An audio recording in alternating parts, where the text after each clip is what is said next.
we marched in at that time, and the people was on both sides, and they were waving. They didn't know whether we were coming as conquerors or liberators. But they were playing it safe, and they would cheer, whether they were cheering and happy out of fear to win us over, whether they really were happy, I have no way of telling.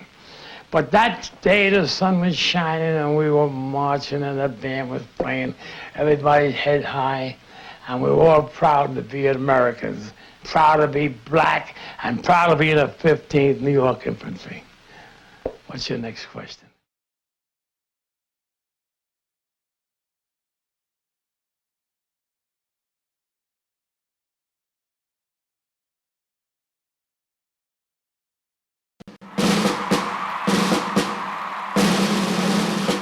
On July 14, 1919, French, British, and American troops paraded down the Champs-Élysées in Paris, celebrating their triumph in the bloody trenches of World War I. But one American regiment was missing from the Allied ranks. It hadn't been sidelined by injury or a poor service record. In fact, the 369th Infantry was one of the most decorated regiments of the war. They fought without replacements. They fought 191 days on the front line. They never lost a foot of ground. They never lost a soldier as a prisoner. The men, nicknamed the Harlem Hellfighters, were excluded for one simple reason. They were black. The men arrived in France on New Year's Day 1918 and believed they were headed for the trenches of the Western Front. Reality soon struck. Most of the 400,000 black men in the United States Army were segregated and assigned only menial labor. The 15th was no exception. Although they'd trained as machine gunners and sharpshooters, the soldiers from Harlem spent the next 3 months laying rails. They were never expected to fight, to be soldiers. They were grunts. They did the most tedious tasks. In fact, for some, including my grandfather, it was probably worse treatment than they had experienced before the war. That was disheartening for the 15th. They were infantry troops. They wanted to go to fight. They didn't want to dig ditches. And they were afraid that once condemned to that's where they would spend the war. Determined not to let that happen, Colonel Hayward launched a public relations campaign for the regiment, featuring its biggest star, James Reese Europe's regimental band. Though the American Army didn't want black men to bear arms, it welcomed African Americans as entertainers, especially musicians as popular as the 15ths.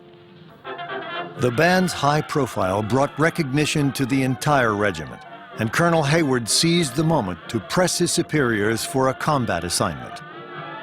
Initially ignored, the White House soon saw his request as an opportunity. The French Army had been demanding American soldiers to fill its thinning ranks, and President Woodrow Wilson was running out of ways to say no. Colonel Hayward's petition gave the United States a way to solve that problem. The U.S. sent the French the only troops it was willing to part with, its black troops. This is the first time in the history of the United States that they take an integral part of their army and give it to a foreign power. Never happened since. From then on, the 15th New York National Guard would be called the United States 369th Infantry. Henry Johnson, Needham Roberts, and the rest of the unit received French rifles, French orders, and a friendly French welcome. They were so astonished when they were transferred to the French that the French greeted them so warmly. The white officers, the French officers, took them in and were buddies to them, and the enlisted men did the same thing, and they didn't seem to show any of that prejudice that they were so used to at home. So black Americans were absolutely delighted to be under French command because they were treated as equals.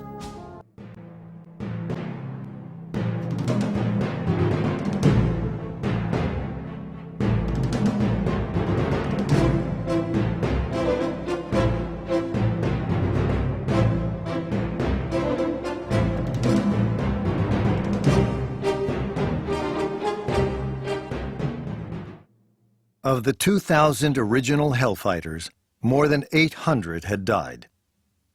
To honor their heroism and sacrifice, France awarded the entire regiment the Croix de Guerre.